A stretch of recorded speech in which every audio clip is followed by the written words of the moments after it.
Hello, welcome to Virgo Philippines. So, ito yung reading natin for Virgo, Sun, Moon, Rising, Venus, Jupiter, Virgos. Take only what resonates. For those of you na hindi pa nakaka-subscribe sa channel, pahit na lang ng subscribe button, notification bell. Ma-appreciate ko lahat ng likes, comments, and shares. If you want, by the way, ito yung mga ways na kung paano ka makakapagpabook ng reading sa akin. Palm reading, tarot reading, tarot advice, astrological reading, yan yung mga available sa akin. And yan. And by the way, yung TikTok shop namin, ito yung ilan sa available products namin doon, such as this evil eye necklace. Anyway, so ilagay ito. Anyway, ay di ko na muna ilagay dyan. Oh, tignan mo na lang at saka screenshot mo na lang. So anyway, punta tayo sa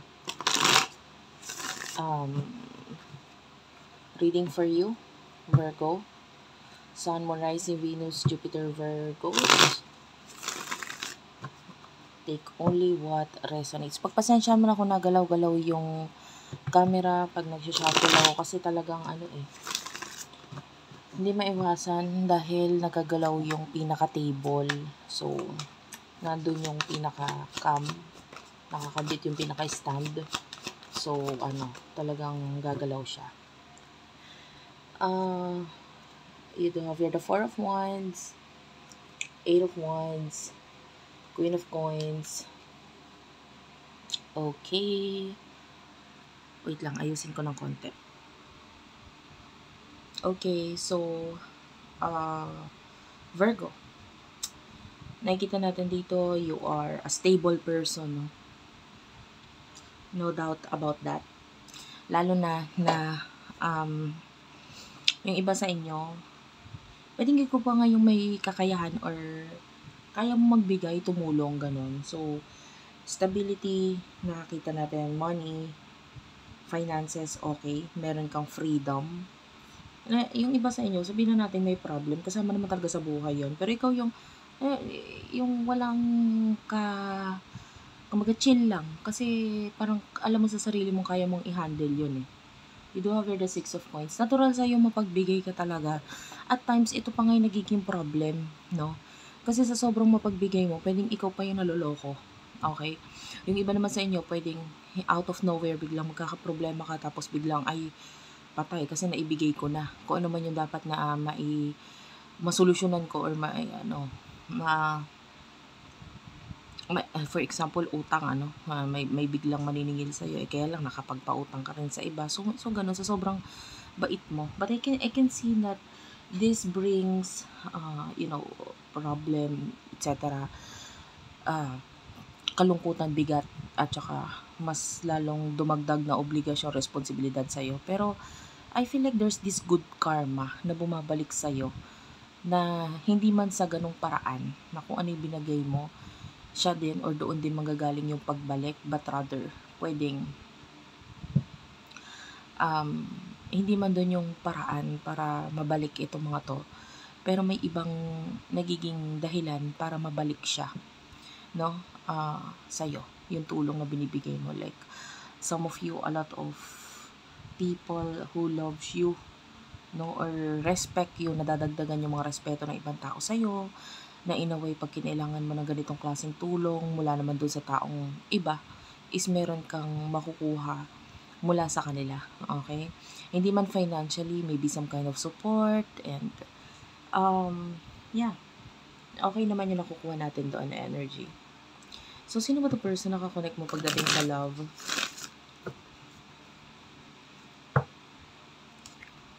For the sign of Virgo, hindi pala ako nakapagpa-reading ng mga nakapag-reading kasi medyo hindi maganda yung pakiramdam ko. So, tinry ko yung best ko na makapag-reading ngayon. And also, naging busy ako, especially tinapos ko yung mga personal reading. Ayan, thank you very much yung kung isa ka doon sa nakapagpa-personal reading na sa akin. Hindi pa naman tapos kasi meron pang mga nakapila. But anyway. This is the person nakakonect mo. Two of Pentacles. Or Two of Coins. Knight of Coins. The Palace of Wands. Queen of Cups. So, nakikita natin. Some of you, meron kang choices kasi Two of Coins is showing to me as choices, options, pagdating sa love. Pero nakakakita tayo dito na it's just balance. I don't know, it feels like some of you could be dealing with another earth sign, Taurus, Virgo, Capricorn. May bagay na dapat mag-end or dapat in-end. Pero parang hindi siya nag-end. Okay, for you.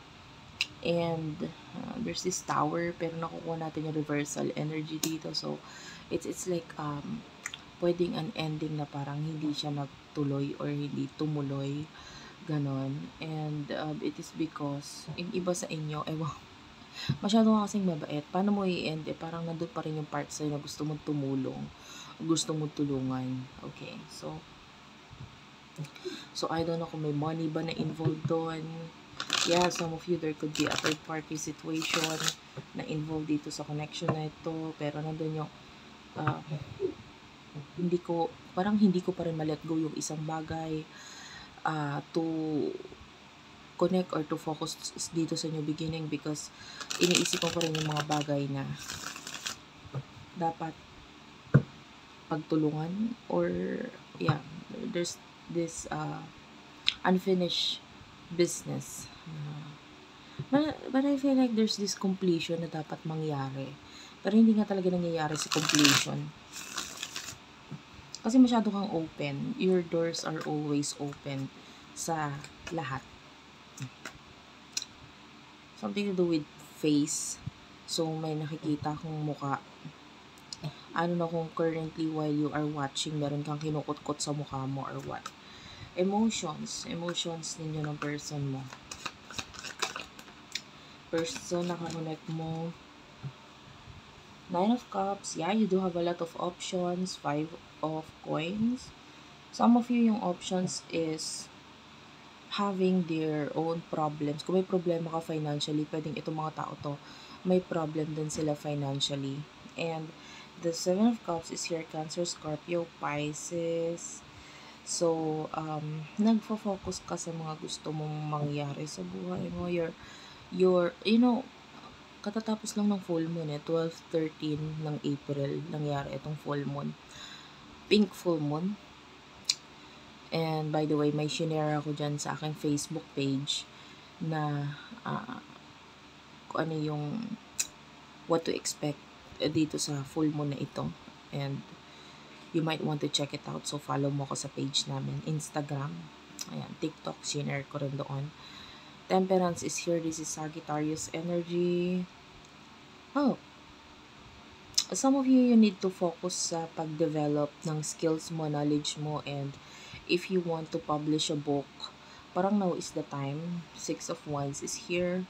Or you want to share something to the world, now is the time. Kasi ito magbibigay sa ito ng victory. Regarding the love, masyado ka kasing nagkakataon din naman na hindi naman dahil yun talaga yung gusto mo, pero nagkakaroon ng pagkakataon sa'yo na kung sino pa yung mga problemado, you are natural perfectionist. You try na your best na i-correct or ayusin ng isang tao. So, mas nagiging attracted ka sa mga taong parang problemado din, na parang, oh, I can help you. Tapos, bukod sa mabait ka, pero it's part of you na parang may sense of feeling na parang success pag natulungan mo yung isang tao, naging successful din siya sa buhay. So, parang ang namamagnet mo papunta sa'yo is yung mga tao din talaga nangangailangan din ng tulong. And pagdating sa love, ganun din. Yeah, you are very workaholic, focusing on career.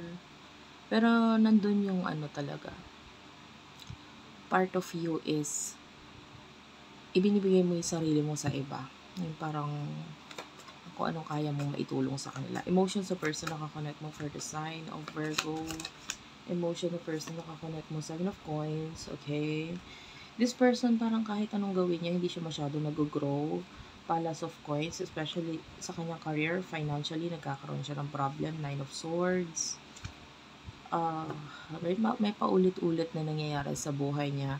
Parang, Ang problema kasi sa taong 'to, katulad ng isang halaman, hindi hindi niya puwedeng gawain yung mga bagay din na ginagawa ng iba. Kasi parang, oo nga, ita-try niyang gawin yun, pero hindi naman yun yung diskarte na para sa kanya. Katulad ng isang halaman, may halaman na puwede mong diligan ng diligan. May halaman na nagbubuhay sa tubig na parang kahit i-stay mo sa tubig, kahit wala kang masyadong gawin, mag-go-grow yung halaman. Pero may halaman din na kailangan, may times na hindi mo siya i-over dilig kasi makakasama naman yun sa kanya. And that's what I can see here. Parang whatever he or she is doing sa buhay niya, especially sa career, hindi ito masyado nag-workout para sa kanya kasi parang may mali siyang ginagawa, may maling diskarte, or maybe nasa maling career itong person na to. So sa ngayon nakita natin, financially, pwede nga doon yung focus ng person na to, pero it doesn't mean wala siyang nararamdaman or feeling sa'yo. I feel like meron, pero ang focus niya is ayusin yung kanyang sarili financially, kahit kaya lang hindi masyado nag-grow. Alam mo yon, parang kailangan niya ng, kumbaga sa halaman, kailangan niya ng pataba. Kailangan niya na magpo-push sa kanya para mas magkaroon ng fruit, bunga, itong mga bagay na pinaghihirapan niya. And I feel like it is you na makakapagbigay nun sa kanya. Okay, you have the knowledge, you are an earth sign, di ba?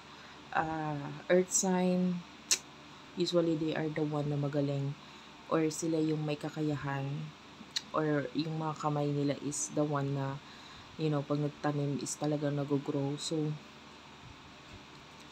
katulad din ito, kung aalagaan mo yung taong to, tutulungan mo siya, you are the one na makakatulong para sa kanya na mag-grow, literal, sa buhay. And you are the one na magke-care sa kanya, will give this person, alam mo yon, words of wisdom, pagpupush, inspiration, na you are like the sun, you are the lupa, no? Dito sa connection ninyo, na parang, para mag-grow siya, kailangan ka niya. Parang gano'n.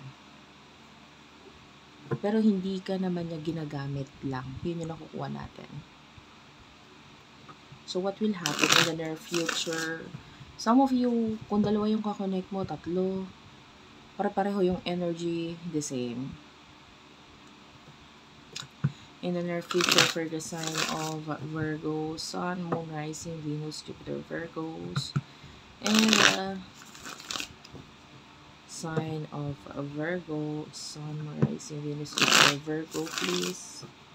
Nakukuha ko talaga dito sa person ito, parang halaman no? May time talagang okay siya kasi season niya. Katulad ng halaman, di ba? Hindi naman all the time tag mangga or tag pinya, tag melon, parang ganon. And yeah, I can see that unlike you don't have a season, parang ganon. Kaya mong makibagay sa kung ano man yung sitwasyon, anong pangyayari, anong panahon, 'di ba? May sarili kang diskarte sa kada panahon na dadating sa buhay mo. Pero itong person na to, parang yun at yun lang yung ginagawa niya. So, medyo hindi yun nag-workout para sa kanya. Sana nagigets mo, medyo magulo yung explanation ko kasi masyadong malawak. I feel like ganun pero sana nakaka-relate ka. I-comment mo naman. Kung ayaw mo na ganitong klaseng reading, pwede ka naman mag-next video. It's just that ito lang yung pinaka-perfect na reading na magagawa ko ngayon. Hindi man perfect, pero ito yung pinaka-maayos na reading na mabibigay ko ngayon sa inyo. Kasi, like what I have said a while ago, medyo hindi pa ako okay. What will happen in the near future for you, Virgo, in the Ace of Cups is,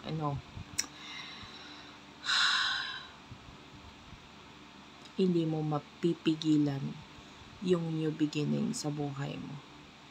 Kahit hindi mo i-end ang isang bagay. But the Death card is here. This is Scorpio energy. This is like an ending. Like the world is the one nagagawa ng choices for you kung hindi ka makagawa ng choice sa sarili mo. The universe will help you make choice. The universe will be the one na magdidesisyon sa buhay mo. And hindi mo mapipigilan tong new beginning. Parang yung universe is like, wala ka magagawa. Gagawin natin to. New beginning na to. sa ayaw mo man, sa hindi. Sa ready ka man, sa hindi. Yung new beginning na to para sa'yo talaga. And of course, nakakatakot. Why? Kasi of course, there would be connections wherein with the Chariot, the Page of Cups, Three of Coins. Some of you, parang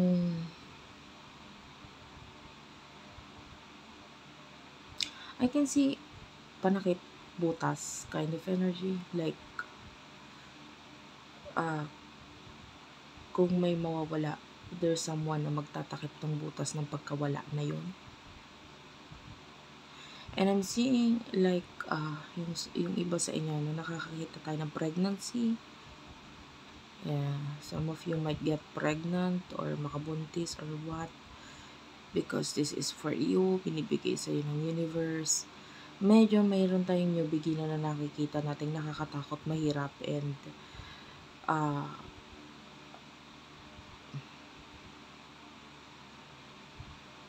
pwede magdulot sa'yo na magkaroon ng pangamba and pero kaya mo to eh. The universe sees you as someone na ready or not, here I come, here comes the new beginning. Pero kaya mo to. Handa ka na para dito. Akala mo lang hindi. You're very well prepared para sa new beginning na ito. So, yan. I-end ko na ang reading dito. Maraming salamat. I hope and wish na magkaroon kayo ng magandang araw, magandang buhay ngayon. I wish you well. I wish you luck. God bless you all. Ingat kayo palagi and bye-bye.